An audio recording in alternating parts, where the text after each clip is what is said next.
demande très souvent, je l'ai fait quand j'étais opérateur, on demande beaucoup de choses au gouvernement, à l'État.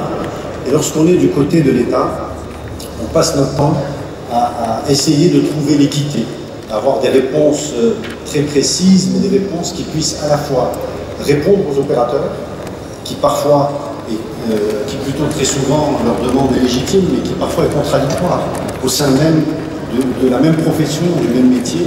Donc, pouvoir trouver des réponses à des vitesses plus rapides que ce que fait l'État habituellement pour répondre à ces demandes du privé, mais aussi de pouvoir garantir cette équité, ces équilibres. Parfois, ça demande du temps, mais je réalise aujourd'hui que c'est difficile du côté privé à comprendre et c'est compliqué du côté du public à accompagner en comprenant en permanence des enjeux.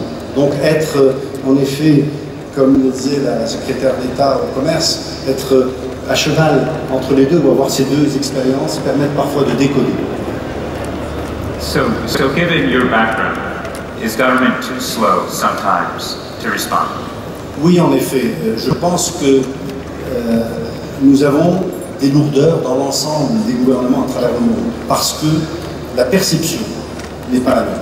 Lorsque vous êtes opérateur économique, vous gérez dans des délais extrêmement courts. Vous avez des engagements que vous devez respecter.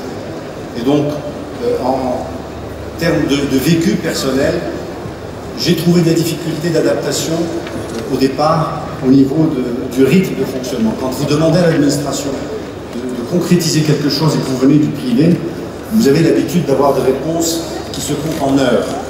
Lorsque vous êtes dans le public, eh bien, la responsabilité de cette décision nécessite parfois de cross-checker, de voir plusieurs options avant d'avoir une réponse tout à fait claire.